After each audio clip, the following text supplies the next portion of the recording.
Sa pulsa video, ang panggugulpi ng mga tambay sa isang security guard sa Maynila. Tinangka pa siyang barilin. Ang ugat ng gulo dahil lang sa yosi. Ang buong kwento, abangan maya-maya lang. Ngayong ika-14 na araw ng Nobyembre taong 2024. Bagyong Ophel naglandfall na sa Cagayan. Higit 3,000 na ang lumikas. Paghandaan din natin ang Bagyong Pepito na damay ang Metro Manila. Kasunod ng pahayag ng Malacanang na hindi nila pipigilan ng Interpol kung aarestuin na si Digong, Pangulong Bongbong Marcos hindi pa rin daw makikipagtulungan sa ICC. Balikan din natin ang habunan at ambahan sa Kamara ni Duterte at Trillanes. Konsehal sa Pampanga, inabangan sa kapinagbabaril ng riding in tandem. Pulis na hindi pinayagang mag-leave sa trabaho, nanutok ng baril. Isa pang sapul sa video. Truck inararo ang 17 sasakyan sa highway. SMB player na si Jericho Cruz nanuntok ng import ng kalabang team sa East Asia Super League.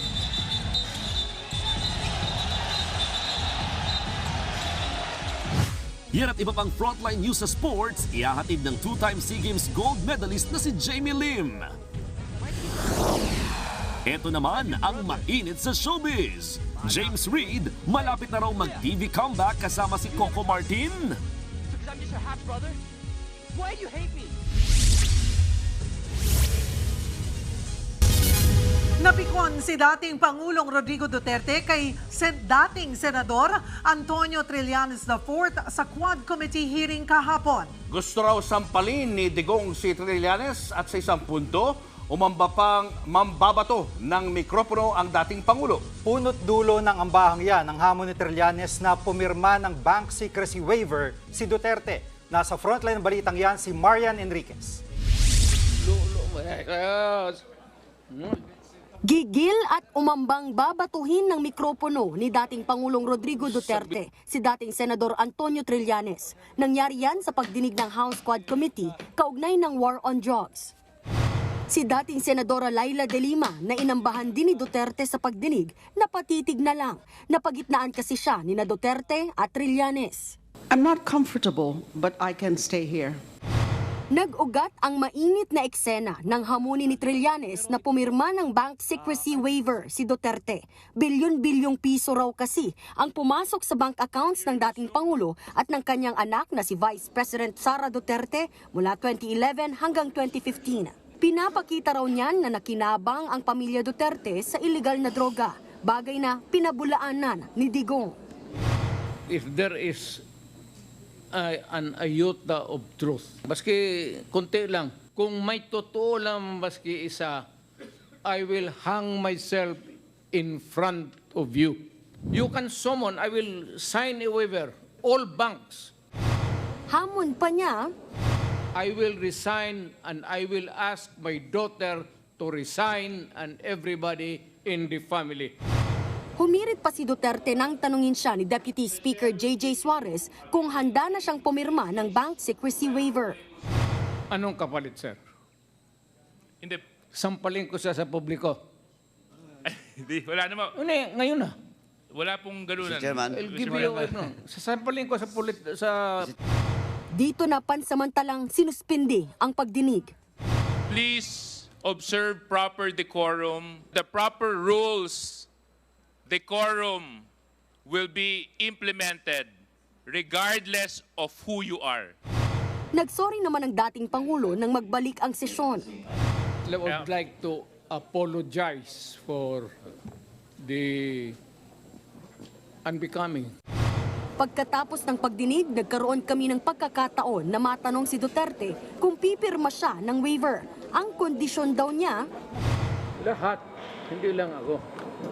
What do you mean lahat? Lahat. As in lahat. Sino po? Sino-sino po? Lahat na gusto kong ituro dyan. Hindi niyo akong inaapi-api.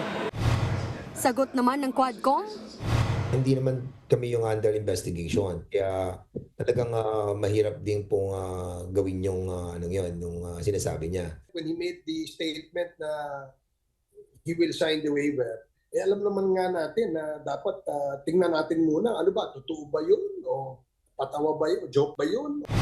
Sa November 21, itutuloy ang pagdinig. Iimbitahan pa rin daw nila si Duterte. Pero nang matanong namin ang dating Pangulo kung dadalo siyang muli matapos ang halos 13 oras na hearing kahapon, Natapos naman ako lahat. Bakit ba ako tatawagin nila? Awa naman sila. Matay na tayo niya sa edad ko.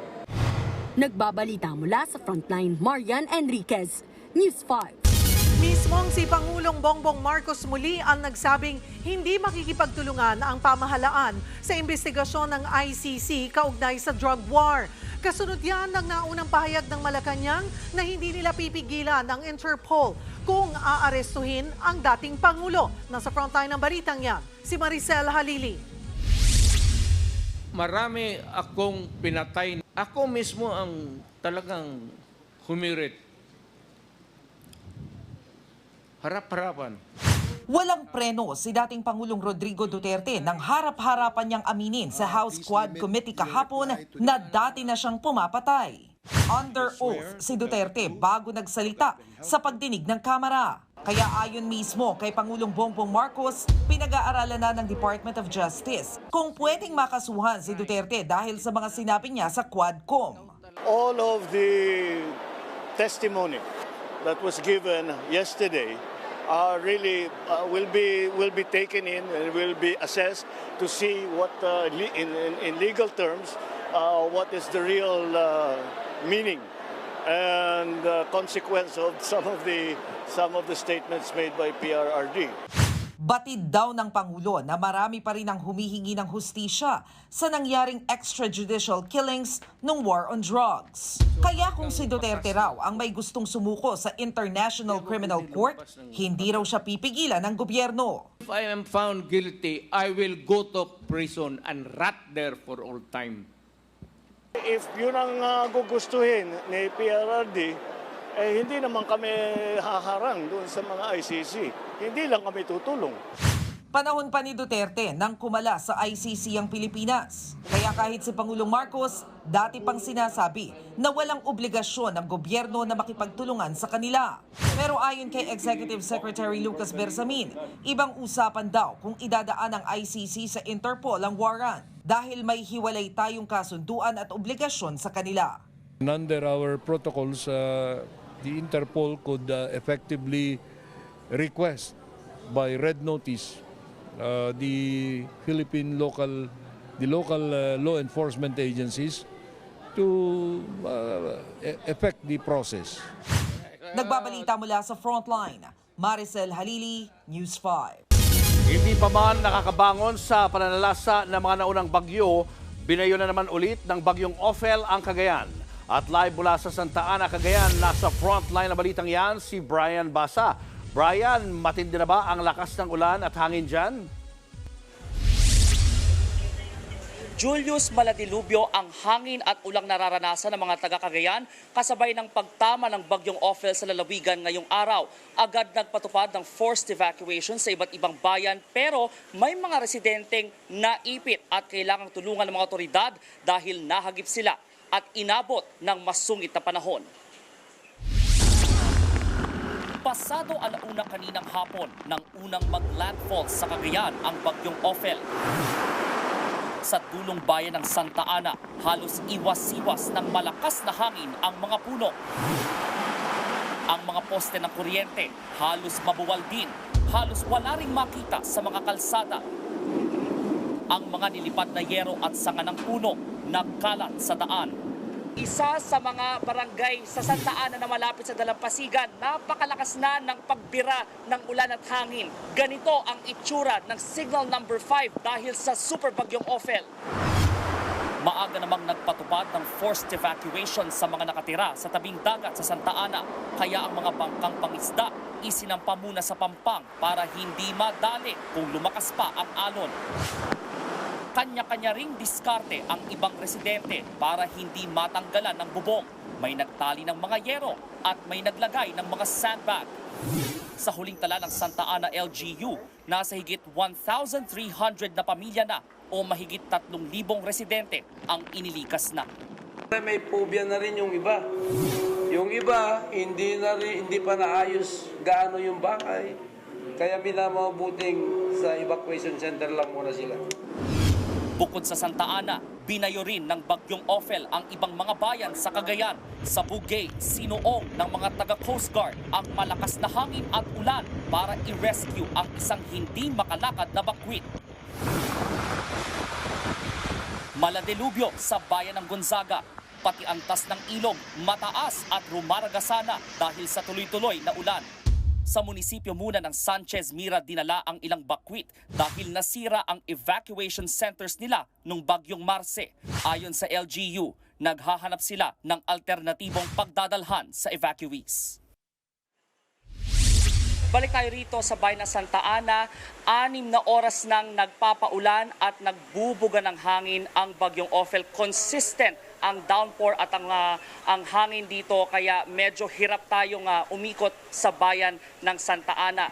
Samantala, pinangangambahan namang bumaha ang Barangay Kasagan at Barangay Batu Parada dahil umapaw na raw, hindi naman umapaw pala, rather, nasa critical level ang ilog doon at pinangangambahang umapaw. Nasa 2 meters o 2 metro na ang taas ng ilog doon.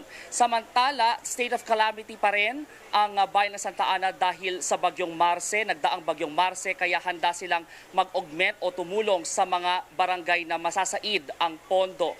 Samantala rin, ayon naman sa PDRRMO o Provincial Disaster Risk Reduction and Management Office ng Cagayan, nasa 17,000 na tao na sa buong Cagayan ang apektado ng bagyong Ophel. Balik sa inyo. Maraming salamat, Brian Basa, at mag-iingat kayo dyan. Lumilikas na rin ang mga residente sa Isabela. Nangangamba sila sa pinsalang dulot ng bagyong Ophel, gayong hindi pa sila nakakabangon sa bagyong Nika. Live mula sa Ilagan City, Isabela, nasa frontline balitang yan, si Mon Gualvez. Mon, kumusta mga kababayan natin sa evacuation center? Jiggy, nananatili pa nga rin sa evacuation center ang ilang mga residenteng lumikas dahil sa pananalasa nitong bagyong Ophel. Ang problema, tila trauma na raw ang idinulot sa kanila ng magkakasunod na bagyong tumama sa probinsya. Nagkakasakit na rin ang mga bata dahil sa mga baha at pag-ulang nararanasan. Kahit umuulan, nilusong ng mga residente ang hanggang hitang baha habang bitbit ang mga gamit sa Barangay Kasibarag Norte sa Cabagan, Isabela. Pati alagang aso kasamang inilikas. Hindi pa man humuhupa ang bahang iniwan ng bagyong Nika, nangamba sila sa pinsalang dala ng bagyong Ophel. Diyan kami nagtakot kasi sobrang taas ng tubig dito. Kailangan likas agad kasi ayaw namin mangyari sa mga tao dito kasi malakas ang agos dito. Yun nga lang, aminado ang mga residente, matinding kalbaryo sa kanila itong sunod-sunod na bagyong tumatama sa probinsya. Kakapagod po, mahirap din po ang lumikas. So gawa na din ng nakakaistorbo sa mga pang-araw-araw. Wala kaming pagkukuhanan ng pwedeng pang-araw-araw namin dito. Si Tatay Anong Kubautan, naabutan pa naming naglalagay ng hollow block sa ibabaw ng kanilang bubong. Kasi matuklap pag malakas yung hangin. Ganun pa rin yung dati na yung mga nyero ko lumipat eh. Di tulad sa bagyong Nika, pabugso-bugso lang ang hangin pero walang patid na mahihinang ulan ang dinala ng bagyong Ophel sa Isabela. Ilang araw ng lubog sa baha itong Barangay Kasibarag Norte, umaabot yan mula tuhod hanggang minsan lampas tao pa nga o mahigit 6 na talampakan lalo na doon sa looban. Ang problema dahil bumubuhos na naman itong malakas na ulan, hindi malabo na mas tumaas pa yung tubig at bumagal ang paghupa ng baha dito sa lugar. Sa bayan ng Tumawini, kasamang inililikas sa mga alagang baka. Halos mapuno naman ang covered court na ito ng ibang mga nag-evacuate. Kasama riyan ang pamilya ni Maria Fe na nakatira malapit sa ilog. Sa tuwing may bagyo, matinding trauma na raw ang nararanasan nila mula ng liparin ng hangin ng kanilang bubungan. Pag nakakarinig po ako ng ganito, simple man lang po yung bagyo, kahit signal number 1 lang po, talagang kinakabahan na po ako. 2 baso lang po yata yung bigas na namin, nadala, as in walang-wala po. Isa pang problema ang pagkakasakit ng ubot-sipon ng mga bata. Kaya agad silang sinuri at binigyan ng gamot maging vitamins. Namahagi rin ng hygiene kits ang lokal na pamahalaan ng Tumawini sa kada pamilya. Jiggy, isa lamang itong community center dito sa Ilagan City na nagsisilbing evacuation center ng mga lumikas na residente. Pero ito yung pinakamalaki dahil umaabot sa mahigit 100 pamilya ang nandito, almost 300 individuals.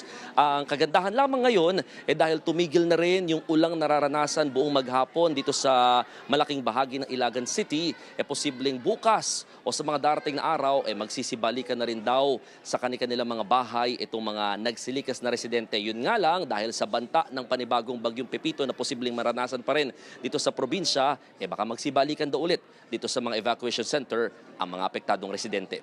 Jiggy. Maraming salamat, Mon Gualvez.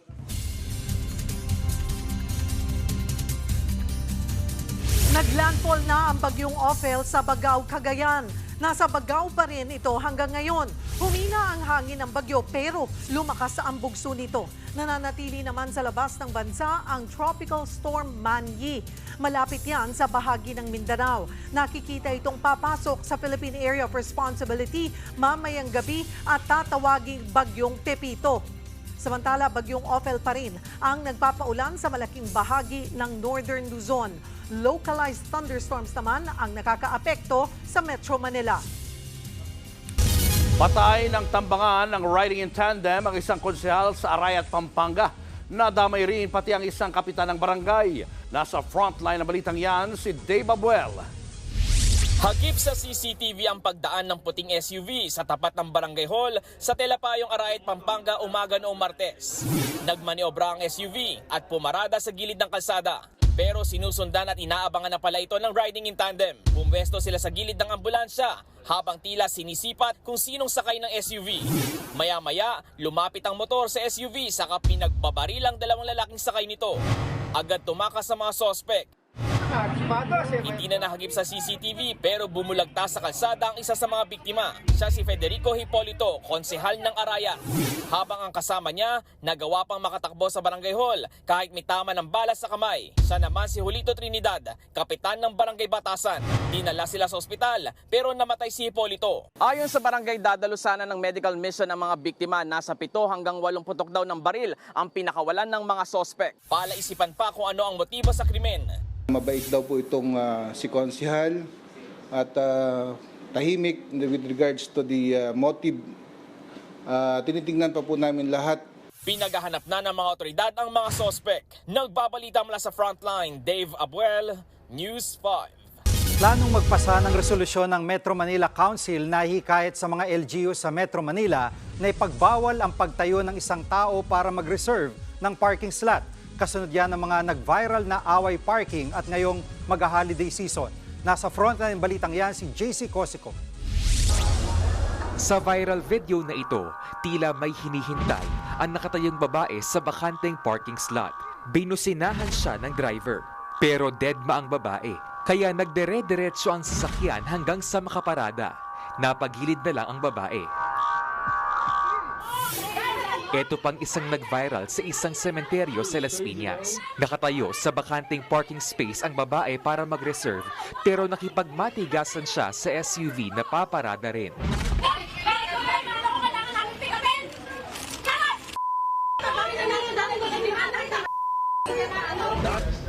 Ang mga ganyang eksena ang gustong iwasan ng Metro Manila Council.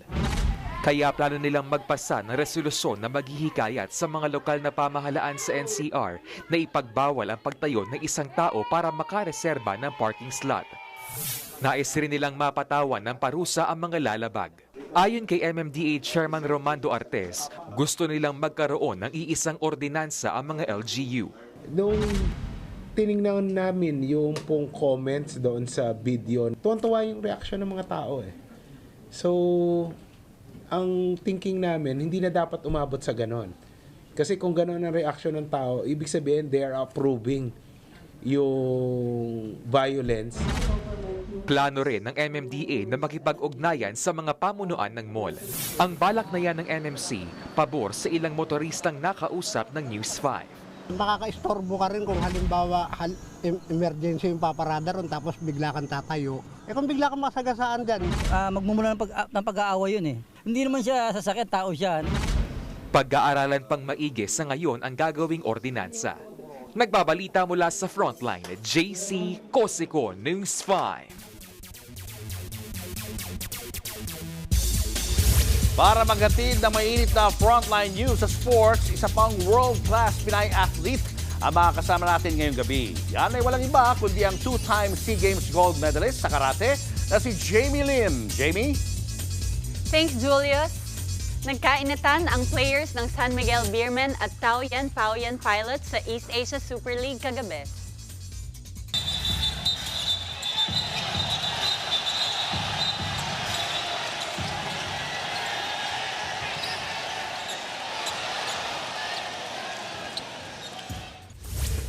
Nangyari yan sa fourth quarter ng laro. Sa gitna ng possession ng Pilots, 2 beses na hampas ni SMB guard Jericho Cruz ang binabantayan niyang si Alec Brown. Hindi yan nagustuhan ng import. Sumugod naman ang import ng Beermen na si Quincy Miller at tinulak si Brown. At kahit pinaghiwalay na, nakalusot pa rin ng suntok si Cruz. Na-eject sa laro si Cruz na pinatawanan din ng personal foul at disqualifying foul. Tinawagan din ng unsportsmanlike fouls sina Miller at Brown. Pagkatapos ng tensyon, itinuloy pa rin ang laro kung saan natalo ang Beermen 101-85.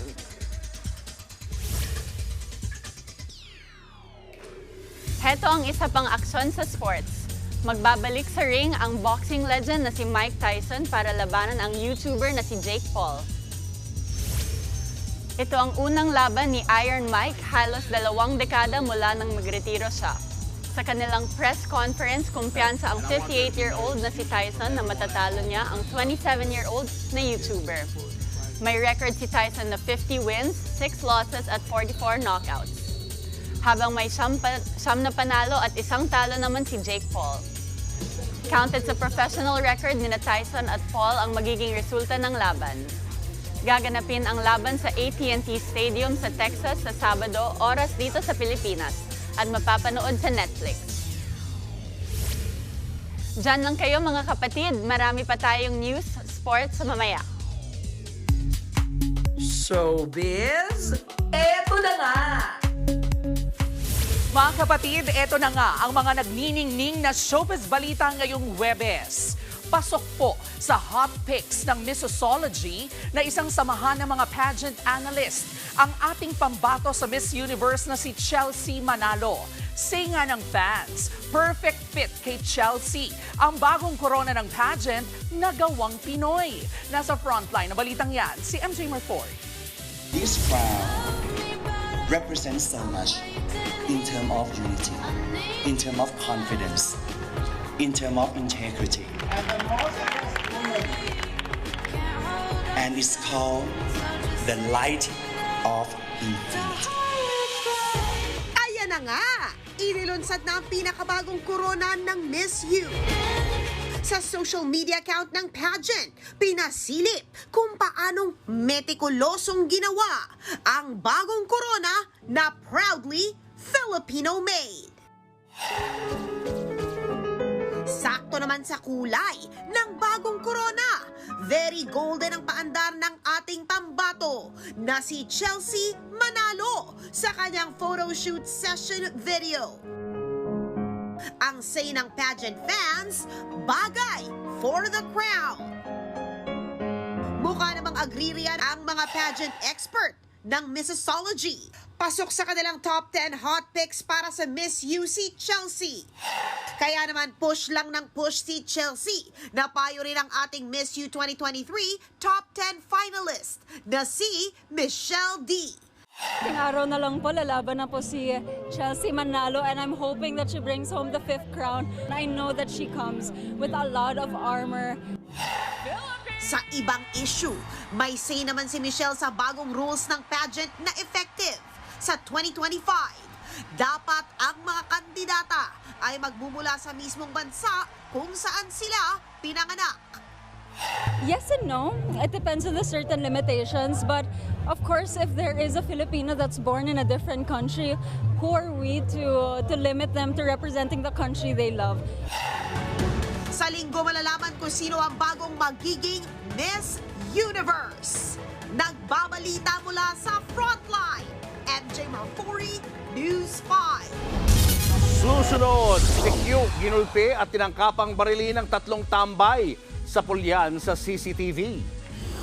Sa pangsapol sa video, truck ng araro ng 17 sasakyan. At hot mama na si Ellen Adarna napalook back sa pagbubuntis sa baby nila ni Derek Ramsey. Abangan ang lahat ng yan sa pagbabalik ng Frontline Pilipinas.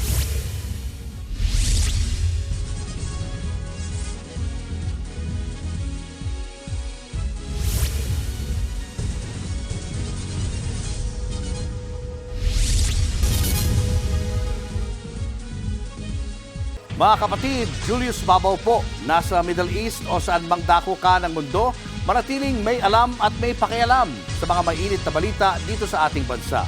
Simulan po natin ang bawat araw sa tuloy-tuloy na balitaan sa Frontline. Mag-follow at mag-subscribe sa social media pages ng News 5. Pinagtulungang gulpihin at tinangkapang barilin. Ganyan ang inabot ng isang sikyo sa kamay ng 3 tambay sa Maynila. Ang mga suspect na galit daw dahil lang hindi binigyan ng yosi. Nasa frontline ng balitang yan, si Nina Ong Pauco. Naglalakad sa Parola Compound sa Maynila ang isang security guard nang bigla na lang dambahan ng isang lalaki. Tinuhod pa na lalaki ang CQ. Nagpambuno silang dalawa kaya nahulog ang baril ng gwardya. Nakisali rin sa panggugulpi ang 2 pang lalaki. Ang lalaking nakaasul, pinulot ang baril at itinutok sa CQ. Tinangka niyang paputukan ng CQ. 4 na beses niyang kinalabit ang gatilyo pero hindi ito pumutok. Nakalak kasi ang baril. Ang isa pang lalaki, pinaghahampas ng helmet ang kaawa-awang gwardya. Hindi pa tumigil ang 3 at muling kinuyog ang CQ bago tumakbo palayo. Napagtripan nila itong security na sabi nga nagtatrabaho lang doon at naka-duty malapit doon sa lugar. Ayon sa biktima, bibili lang siya ng pagkain nang lapitan ng mga lasing umanong sospek. Hiniritan siya namang ito ng pangyosi. Hindi ko gano'n mang pinansin. Bigla na lang po akong sinadyakan sa likod nung nakatalikod na po. Eksakto may tadyak na tamaan yung baril ko po na tumalsik. Agad nagsagawa ng follow-up operation ang Delpan Police. Nahuli ang isa sa 3 sospek na siyang nagtangkang barilin ng biktima. Nabawi sa kanya ang baril ng gwardya. Wala, napulot ko lang yun. Hindi naman sasadya yun eh. Masensya po. Tay, kamali ako. Tinutugis na ang 2 pang sospek. Mahaharap sila sa kasong attempted murder, robbery at illegal possession of firearm. Nagbabalita mula sa Frontline, Nina Ong Pauco, News 5. Sa Quad Committee hearing ng Kamara, iprenesenta ni dating Senador Antonio Trillanes IV ang umano'y kahina-hinalang bank transactions sa joint accounts nina dating Pangulong Rodrigo Duterte at Vice President Sara Duterte. Umabot daw kasi yan ng 2.4 billion pesos. Base rito, pumasok ang pera mula 2006 hanggang 2015. Sabi rin ni Trillanes, may nagdeposito ng 120 million pesos sa bank accounts ng pamilya Duterte. Nanggaling daw yan sa 2016 campaign contributor ni Duterte na si Sammy Uy na iniuugnay sa illegal na droga. Ito pong mga ito ay mga manager's checks under their name na ang origin po ng account ay yung isa dun sa mga drug lords na minention ni Las Cañas na si Sammy Uy. Ginagawa niya yung war on drugs para proteksyonan niya yung sindikato niya na sina Michael Yang, Sammy Uy at Charlie Tan. Sa panayam ng News 5, sinabi ni Trillanes na nanggaling ang impormasyong ito tungkol sa bank accounts ni Duterte kay Joseph De Mesa. Dati siyang taga-suporta ni Duterte sa gitna ng pangangampanya niya sa pagkapangulo noong 2016. Tumugma rin daw ang mga detalye sa ulat ng Anti-Money Laundering Council o AMLAC noon sa Office of the Ombudsman nang imbestigahan nila ang issue. Kaya lang, hindi na raw nakakuha ng kopya nito si Trillanes. We don't have any access directly sa AMLAC. Eventually, pinalitan ni Duterte ng mga tao niya. Kaya talagang they were there to protect Duterte. Ang tanging paraan lang daw ni Trillanes para kumpirmahin na totoo nga ang joint accounts ng mag-amang Duterte ay hulugan ito ng pera. Tinanggap ng bangko, merong resibo So, sabihin, live yung account. Dahil daw dyan, pumasa agad noong 2016 si Trillanes sa hamon ni Duterte na magkita sa bangko na may hawak ng sinasabi niyang joint account. Pero tanging si Attorney Salvador Panelo lang ang dumating. Sinusubukan naman naming kunan ng pahayag sina Duterte, VP Sara at AMLAC tungkol sa sinasabi ni Trillanes pero wala pa silang tugon. Nagbabalita mula sa Frontline, Ria Fernandez, News 5. Yan pong ulat ni Ria Fernandez tungkol sa bank account ng mag-amang Duterte.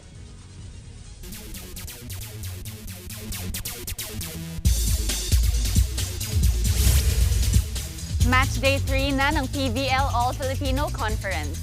Dalawang team na naghahanap ng una nilang panalo ang nagharap sa Game 1 ngayong araw. Live mula sa Phil Oil Eco Oil Arena, nasa frontline ng balitang yan si Ian Suyu. Ian?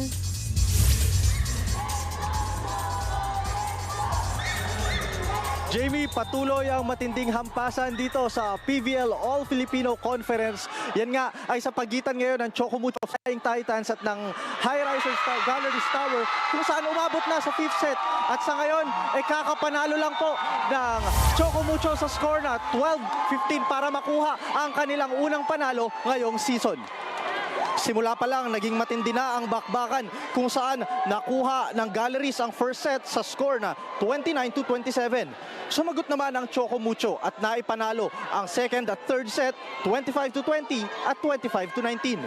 Pero muling nabuhay ang opensa ng High Risers at nakuha ang fourth set 25-17. Maya-maya naman po, magpapatuloy na ang second game kung saan target ng Akari Chargers na makuha ang kanilang second straight victory. Habang magandang simula naman ngayong conference ang habol na makakatapat nila na Zeus Coffee Thunderbells. Magiging kapanapanabik ang laban na yan, lalo pat PVL comeback ito ni Jovelyn Gonzaga na kakalipat lamang sa Thunderbells. Huling naglaro si Gonzaga para sa Signal HD Spikers bago mag-sit out sa huling nakaraang dalawang conference dahil sa commitments niya sa Philippine Army. Inaasahang gagabayan ni Gonzaga ang batang team ng Thunderbells, samantalang masusubok naman yan ng stock lineup ng Akari. Jamie, dahil nga sa nakuhang panalo ng Chocomucho ngayon ay 1-1 na sila sa standings. At kung sakali naman na magwawagi ang Akari mamaya ay posibleng makuha nila ang 2-0 record. Yan ang temporary top spot ngayon dito sa standings. At yan ang latest mula dito sa San Juan. Jamie? Maraming salamat, Ian Suyu. Susunod, pulis na hindi pinayagang mag-leave, nanutok ng baril. Pang-aararo ng truck sa 17 sasakyan sa pool sa video.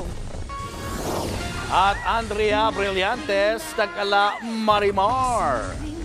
Yan at iba pa sa pagbabalik ng Frontline Pilipinas.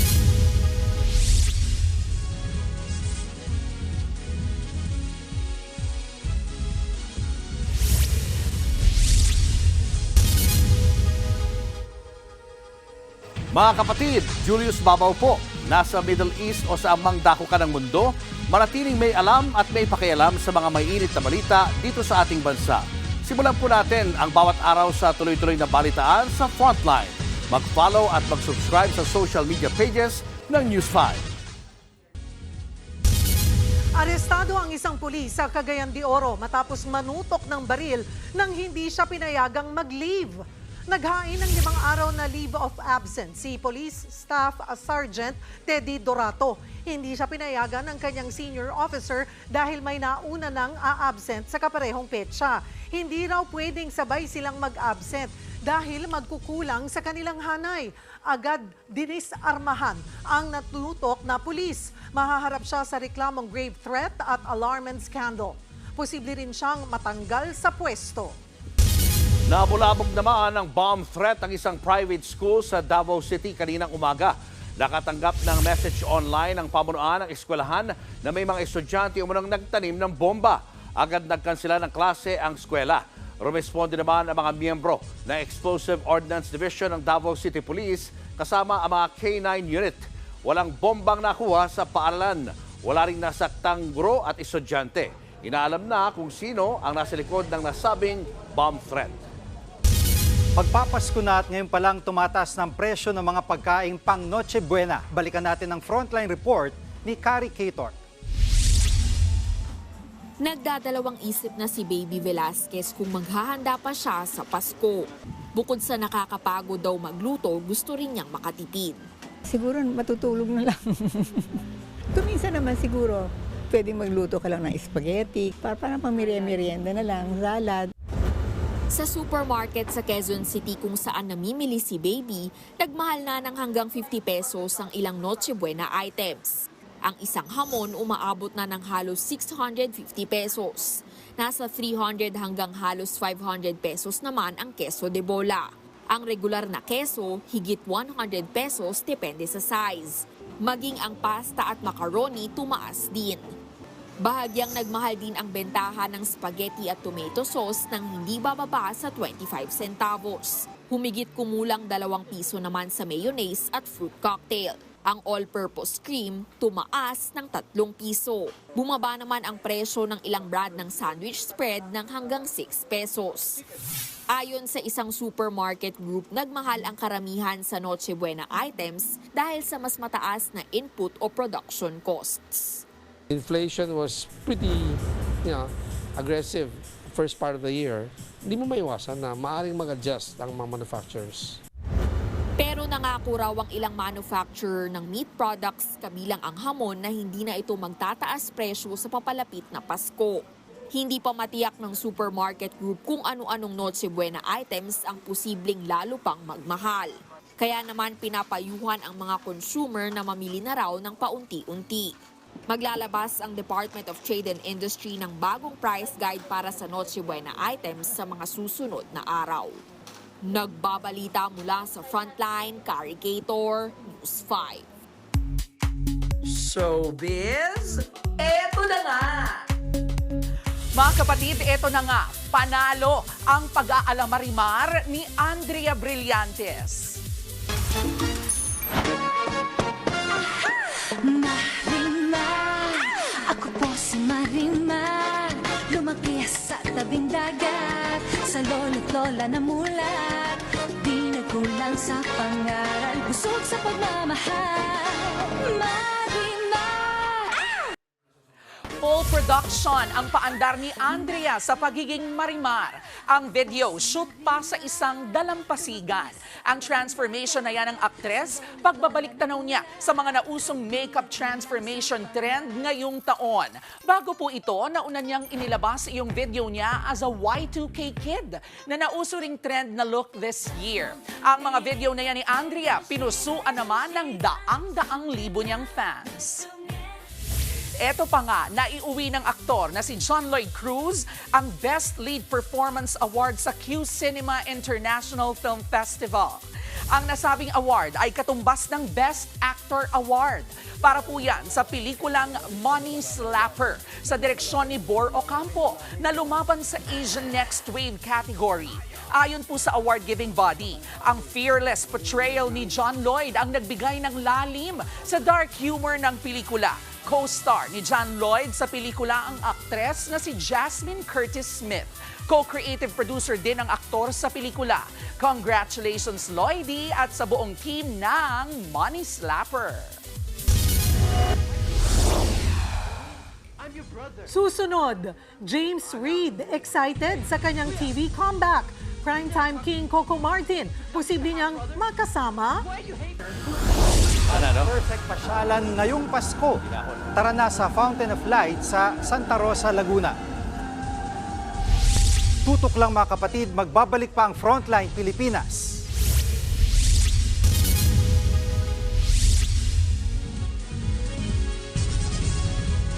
Mga kapatid, Jiggy Manikad po, nasa Middle East o saan mang dako ka ng mundo, manatiling may alam at may pakialam sa mga mainit na balita dito sa ating bansa.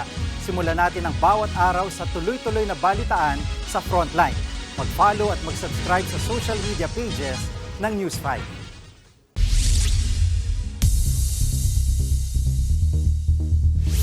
Sa pulsa video, ang pag-araro ng truck sa 17 sasakyan sa Indonesia. Isa ang namatay riyan. Narito ang Frontline News Abroad. Sa kuhang ito sa highway, nasa pulang pagtilapon ng isang kotse sa Indonesia. Marami pang sasakyan ang inararo ng truck. Sa mas malapitang kuha ng dashcam, kitang-kita ang aksidente. Ito pa ang isa pang malapitang kuha. Wasak ang lahat na nadaanan nito. Dikit-dikit ang 17 sasakyang inararo. Innalillahi wa inna ilaihi raji'un. Marami rin ang naipit sa nangyari. Isang binatilyo ang patay. 29 ang sugatan, kabilang ang truck driver. Ayon sa mga investigador, posibleng may kapabayaan ang driver sa nangyari. Hindi rin isinasantabi ang basang kalsada dahil sa pag-ulan at ang posibilidad na overloading ang truck. Wala pang pahayag ang driver. Nagbabalita mula sa frontline, Gerard de la Peña, News 5.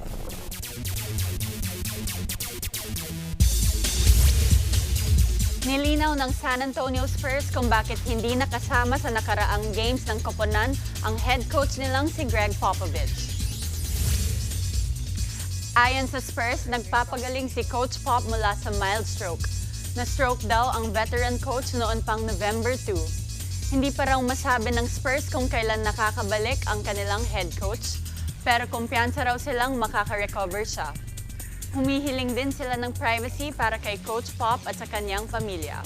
Si Popovich ang winningest head coach ng NBA at halos 3 dekada nang namamahala sa Spurs. Pansamantala siyang pinalitan ni acting head coach Mitch Johnson habang nagpapagaling. Susunod, sabay-sabay tayong mapapawaw sa makulay na Fountain of Lights sa Santa Rosa, Laguna. Marami pa kayong mga balitang dapat malaman sa pagbabalik ng Frontline Pilipinas.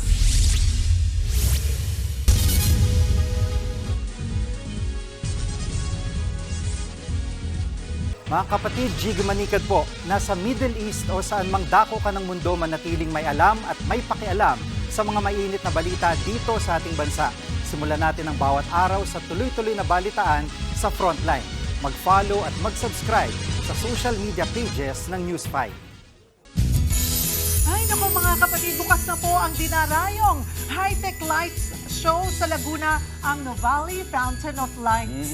Idagdag nyo na yan sa listahan ng inyong mga Christmas pasyalan. At live mula sa Santa Rosa, Laguna, nasa Frontline Balitang yan, si Gio Robles. Gio? Jiggy, Cheryl, Julius, World Class, pasyalan, check.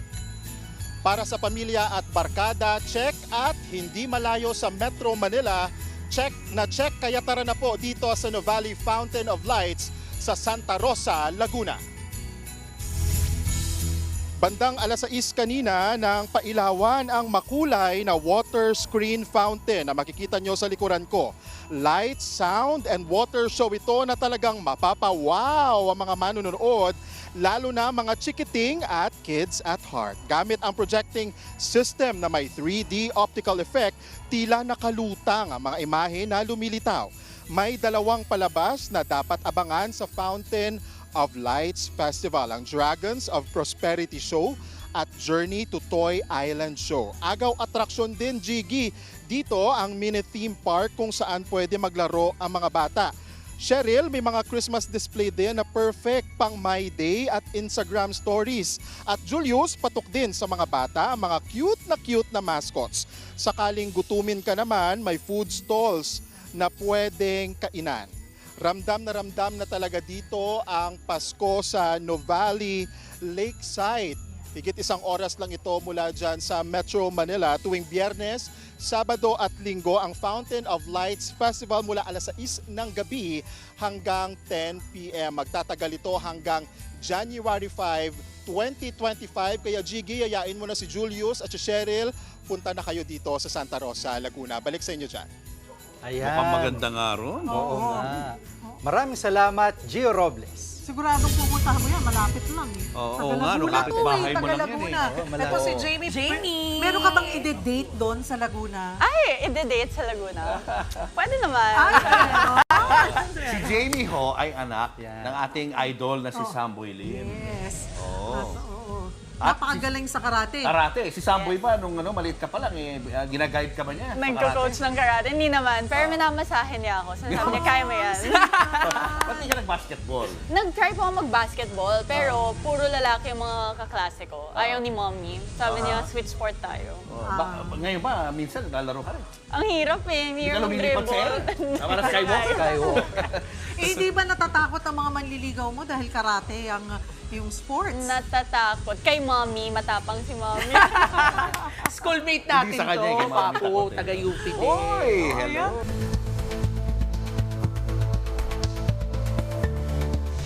Mainit na usapin ngayon kung pahuhuli ba ng Malacanang si dating Pangulong Duterte kung sakaling maglabas ng arrest warrant ang International Criminal Court.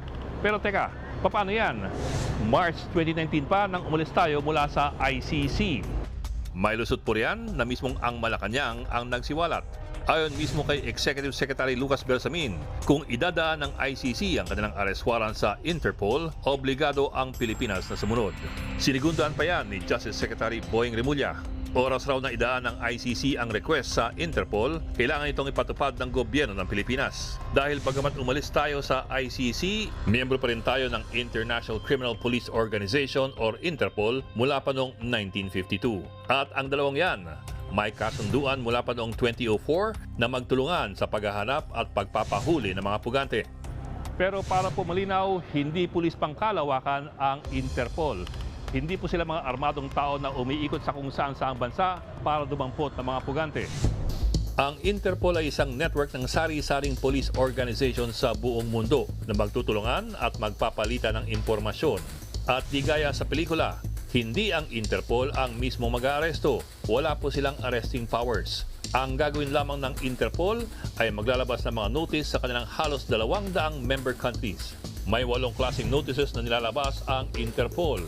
Mula green notice na warning sa lahat ng membro tungkol sa criminal activity hanggang sa red notice o request na i-locate at i-aresto ang isang pugante. Yang red notice ang binanggit sa pahayag ni Executive Secretary Bersamin kahapon. Ang sabi ni Bersamin, kung makipag-ugnayan ng ICC sa Interpol at maglabas ang Interpol ng red notice laban kay Duterte, obligado ang Malacanang na ipatupad ito. Ang mga lokal na law enforcement agencies daw kailangan mag-cooperate sa Interpol. Para po malinaw, hindi ang Interpol ang aaresto. Ang red notice ay request sa local police na arestuin ang isang pugante para paharapin sa hustisya. Kaya't ang mismong huhuli kung sakali ay ang PNP o ang NBI. Ngayon, ayon sa patakaran ng Interpol, nasa estado na ang desisyon kung paano patutupad ang request para ipaaresto ang isang pugante. Sa madaling sabi, sakaling maglabas ng red notice ang Interpol, ang posas magaling sa mismong Malacanang.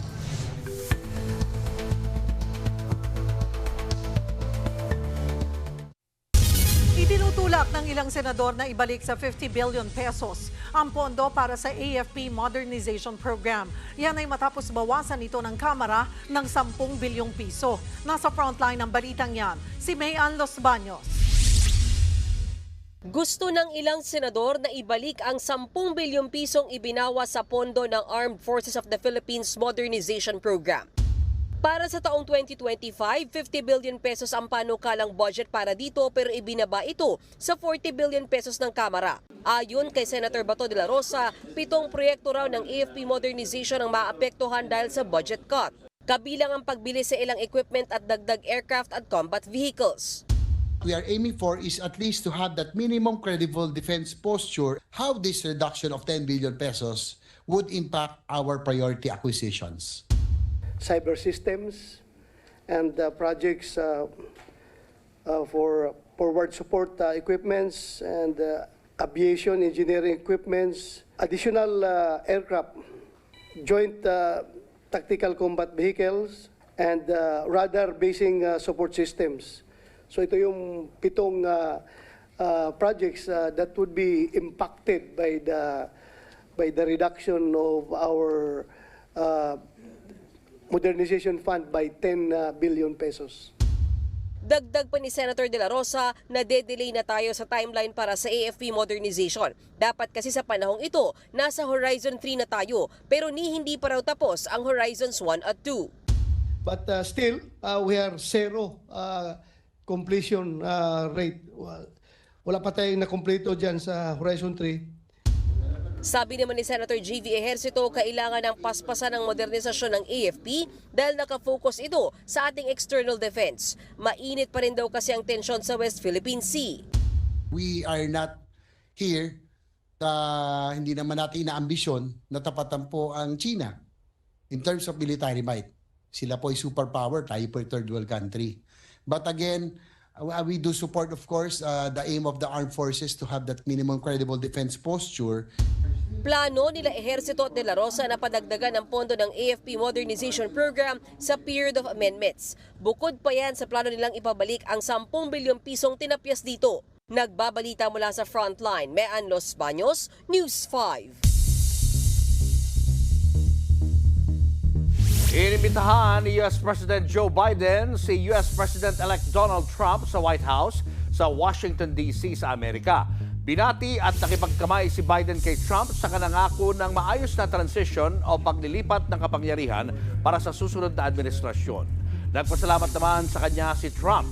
Ito ang kauna-unang pag-harap ni Biden at Trump matapos ang presidential debate noong June. Ito rin ang unang beses na nakatapak muli si Trump sa White House makalipas ang 4 na taon. Matatandang sinabi ni Biden na banta sa demokrasya ng Amerika si Trump habang tinawag namang incompetent ni Trump si Biden.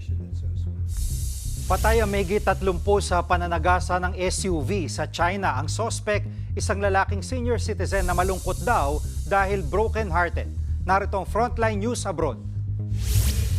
Sa kuha ng video, makikitang humaharurot ang puting SUV habang walang habas na sinasagasaan ang mga tao sa labas ng sports center sa Zhuhai, China. Pagkatapos niyan, dose-dose na ang sugatan. Nagkalat din sa kalsada ang mga bangkay ng taong inararo. May mga bakas pa ng dugo. 35 ang nasawi matapos masagasaan. Mahigit 40 na po naman ang sugatan. Ang suspect, ang 62 years old na lalaking malungkot daw dahil nakipag-divorce. Siya si Fan. Base sa investigasyon, inararo ni Fan gamit ang SUV ang mga nagja-jogging sa sports center. Nang maharang siya ng mga pulis, nadatnan siyang sinasaktan ng sarili. Kasama ang iba pang sugatan, dinala si Fan sa ospital. Ayon sa mga otoridad, ito na ang pinakamataas na death toll sa bansa mula noong 2014. Nagbabalita mula sa Frontline, Gerard de la Peña, News 5. Nakapagtala ng panibagong career high na 50 points si San Antonio Spurs big man Victor Wembanyama. Nagawa niya yan sa panalo ng Spurs kontra sa Washington Wizards. Nakapitong 3-pointers din si Wemby. Bagong personal record din yan. Mahigpit ang naging laban ng Spurs at Wizards sa dikit noong halftime. Nakalamang naman ng hanggang 21 points ang Wizards noong fourth quarter, pero hindi pinanghinaan ng Spurs at bumawi sa pangunguna ni Wemby. Final score, 139-130 pabor sa San Antonio. At yan ang mga frontline news sa sports. Ako po si Jamie Lim. Showbiz, eto na nga! Mga kapatid, eto na nga, excited sa kanyang TV comeback si James Reid. Looking forward daw siya sa posibilidad na muling makasama ang primetime king na si Coco Martin. Nasa frontline ng balitang yan, si MJ Marfori. The new viral king of TikTok. Yan ngayon ang bansag kay James Reid na paboritong gawa ng online parody ng fans. Itong viral video nga na ito ng netizen na si Hayat Gaming. May mahigit 6 million views na ngayon sa TikTok. Sintonado niyang kinakanta ang hot song ni James na Randomantic. Wala kang tenga, yung tibong kahit wala lang. Comment ng netizen, lamig sa tenga. Init sa ulo. Marami ang natawa. Pero si James mismo, aba, hindi lang ginamit ang audio sa isa niyang video. Ikaw ang tanging paraan, oh babe. Nirepost pa. Chinika sa atin ni James. Ikaw ang tanging dahilan. Yeah, that video went viral. I love it. I love poking fun at myself. Why can't you understand me? I'm your brother. Bahala ka sa buhay mo.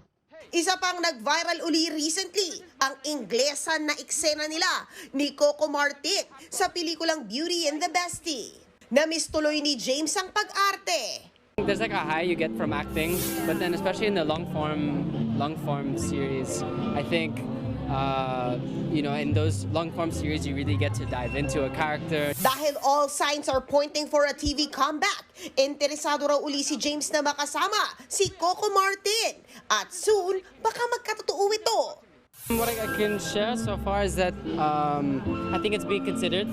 Exciting! Nagbabalita mula sa Frontline, MJ Marfori, News 5.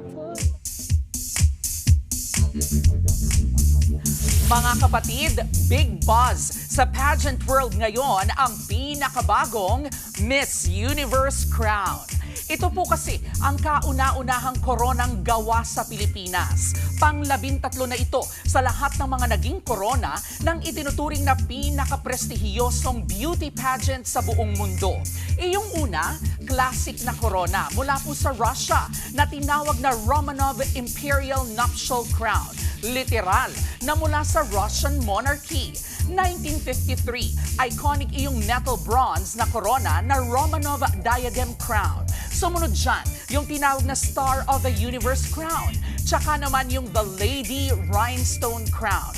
Iyong panglima na Sarah Coventry, malapit po sa ating mga Pinoy dahil ito na yung version na naisuot ng ating kauna-unahang Miss Universe na si Gloria Diaz. Inadjust po yan ng kaunti at tinawag na Chandelier Crown.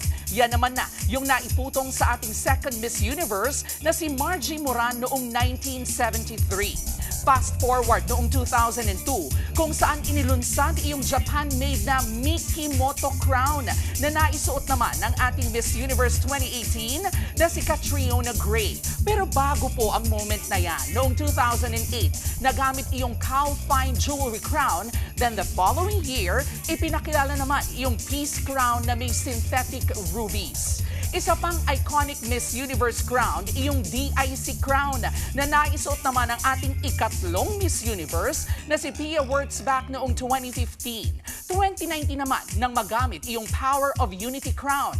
Tsaka naman itong 2022, ipinakilala ang Muad crown na Force for Good na naisuot naman ng half Pinay beauty na si Arbony Gabriel. Ang mga koronang ito, hindi lang po basta palamuti at papremyo dahil para sa mga lumalabang kandidata, simbolo ito ng kanilang mga ipinaglalaban para makatulong sa kapwa. Para kung papaano natin pinapahalagahan na ang K-alaman ay K-yamanan. K-okay. Susunod, anak ni Ai de las Alas pumalag sa umano'y patama ni Chloe San Jose sa kanyang ina. At Hollywood actor-director na si John Krasinski itinanghal na sexiest man alive. Tuloy-tuloy pa ang makabuluhang balitaan sa pagbabalik ng Frontline Pilipinas.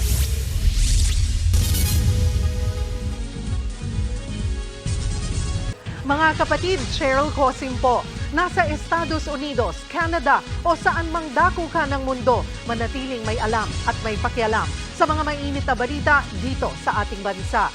Simulan natin ang bawat araw sa tuloy-tuloy na balitaan sa Frontline.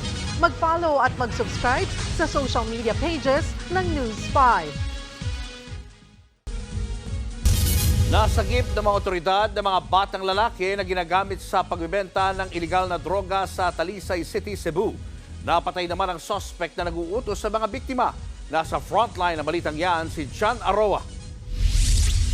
Nasagip ng mga otoridad ang nasa 19 na lalaki. Nahuli silang nagbebenta ng droga sa Talisay City, Cebu. Nasa edad 9 hanggang 15 taong gulang ang mga biktima. Karamihan sa kanila nag-aaral pa. Yung mga ating mga minors ay ginagamit na carrier sa pagdidispose ng illegal drugs. Target ng operasyon ang suspect na si Rodel Andilab. Siya raw ang nag-uutos sa mga bata. Pero nakatunog umano ang suspect at nakipagbarilan sa mga operatiba. Napatay si Andilab. Na-recover sa crime scene ang baril na ginamit ng suspect at ang pake-paketeng shabu. Aminado ang mga opisyal ng barangay na talamak ang bintahan ng droga sa kanilang lugar. Yung mga minor, pag may e-bike at saka magmotor, para namang parang market na. Oo, yeah. Lantara na. Naiinganyo raw ang mga bata na magbenta ng iligal na droga dahil sa perang kinikita nila mula rito. Posibleng makasuhan ang magulang ng mga bata kung mapapatunayang nagpabaya sila. Nasa kustodiya na ngayon ng DSWD ang mga biktima. Nagbabalita mula sa frontline. Jan Arua, News 5. To the rescue ang mga pulis sa isang buntis na napaanak sa bangka sa Rapu-Rapu, Albay. Nakatanggap daw ng tawag ang mga pulis mula sa isang ginang na nagle-labor habang sakay ng bangka sa barangay Binosawan. Tinulungan siya ng isang pulis pero nadiskubre ng pulis na hindi na humihinga sanggol kaya agad siyang nagsagawa ng CPR. Nailigtas naman ang sanggol. Agad dinala sa ospital ang mag-ina na nasa mabuti ng kalagayan. Balik retro ang trip ng karamihan sa Gen Z. Kaya ang mga film at digicam, cassette tape, pati mga typewriter, patok pa rin sa merkado. Yan ngayon ang inspirasyon ng huling typewriter technician sa Quiapo, Maynila. Kilalanin siya sa Frontline Report ni Gerard de la Peña.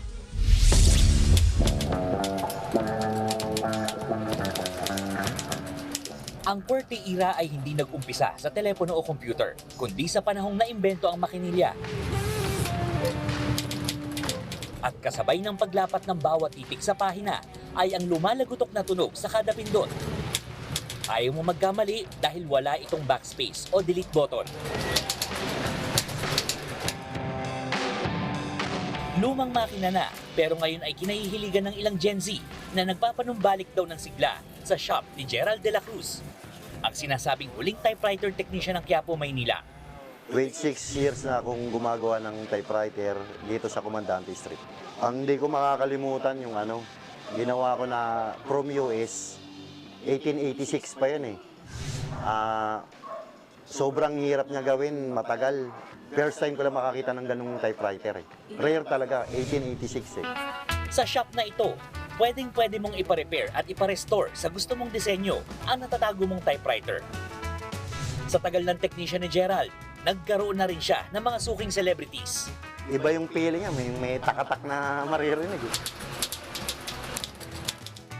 Mas magandang magsulat sa typewriter daw kasi mas feel nila yung yung istorya nila o sinusulat nila kasi maririnig na rin bawat tunog eh.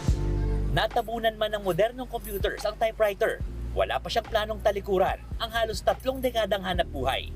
May 3,000, 5,000 per day na kinikita kung may buyer o may pa-repair din, ganun din.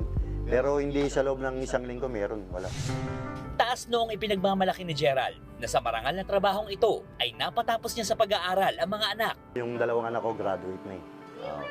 Isang teacher, pasado na rin siya sa board. Isang IT, may trabaho na rin siya. Ngayon may 3 pa akong college, sabay-sabay. Ayaw ni Gerald na mawala ng tuluyan ng kinang na makinilya. Ang problema ay wala sa mga anak niya ang gustong manahin ang kanyang shop. Pero yung pinsan ko, yun ang tinuturuan ko. Spencer, marunong na rin siya. Bali, baka nga siya maiiwan dito pagka nag-retired na ako eh. Ilang beses na raw muntik magsara si Gerald, pero ginaganahan daw siyang ipagpatuloy ang trabaho, lalo't may mga katulad ni Christian, na 24 years old lang, pero tumatangkilik pa rin sa typewriter. Meron akong 2, isang portable, meaning may suitcase siya para pang-travel. Matagal ko nang alam yung fame ni Sir Gerald sa typewriter community. Kung may pupuntahan man ako na repairman or seller, mukhang siya na to. Sa typewriter ko ngayon, ginagamit ko siya madalas sa pagsulat ng mga draft ko, novels or script writing. Mas trip ko rin na physical yung gawa ko, na nakahawakan ko, nakikita ko kaagad, kaysa sa nakasave lang siya sa cloud. Hinihikayat ni Christian ang mga kabataan na subukang maging mausisa sa mga gamit ng nakaraan. Nakakatulong na maunawaan lalo yung history, yung past. Nakakatulong na lalong mag-preserve ng historical artifacts or historical events, lalong ma-memorialize. Nagbabalita mula sa Frontline, Gerard de la Peña, News 5. Showbiz, eto na nga! Mga kapatid, eto na nga, nagsalita na ang aktor na si Ken Chan kaugnay po ng kinakaharap niyang kasong syndicated estafa. Sa inilabas niyang post online, iginiit ni Ken na hindi siya nanloko ng tao.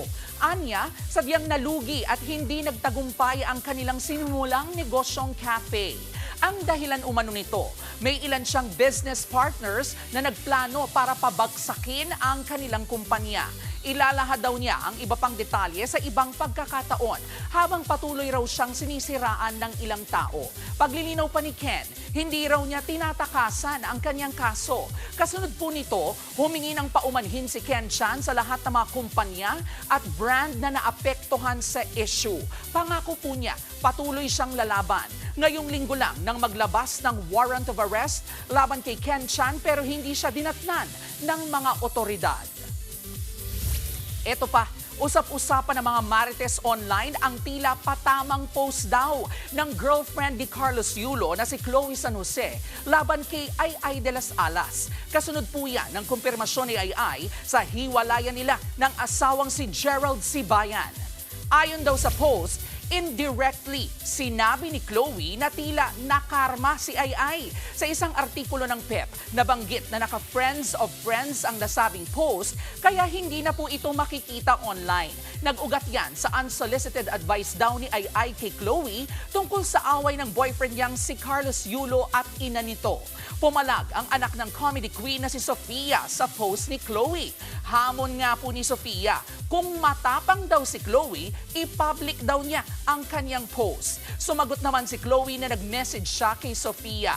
Wala pang nagbibigay ng pahayag alinman sa kampo ni na Chloe o Ai kaugnay sa isyong ito. Etong matindi, ang aktor at direktor na si John Krasinski ang itinanghal na sexiest man alive ngayong taon ng People's Magazine.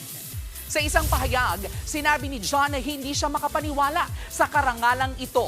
Nang maikwento nga niya ito sa kanyang misis na si Emily Blunt, purong tawanan lang ang kanilang naging usapan. Biro pa nga niya, baka mas marami pang gawaing bahay ang ito sa kanya dahil dito. Last year, ang Grey's Anatomy star na si Patrick Dempsey ang itinanghal na sexiest man alive. Sexy naman talaga. Crush ko yan! Do you like him? I love The Office din. The Office, ang ganda ng series nila. Tayo, meron tayong mga sexiest men. Ay, dyan ako kay Papo. Pasok na ba kami dyan? At saka kay Sir GB. Ha? Ano Flex papakita lang, namin? flex lang ng konti. Hindi, flex. Ano papakita namin? Mga kapatid, ano? Ano? Hirit ka pa? Hindi naman. Okay na ako. Ayan, ipipisil ko na lang kayo mga kapatid. Wow! Opa sound yan. Opa. Opa. May mga opa kami. O mga kapatid, 41 days na lang, Pasko na. At yan, ang mga balita at impormasyong dapat yung malaman sa araw nito. Mga balita para sa may alam at may pakialam. Kami ang inyong mga kasangga sa Frontline Pilipinas.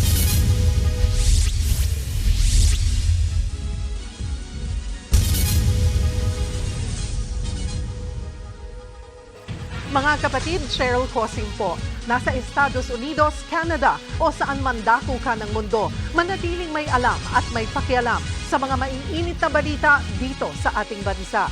Simulan natin ang bawat araw sa tuloy-tuloy na balitaan sa Frontline. Mag-follow at mag-subscribe sa social media pages ng News 5.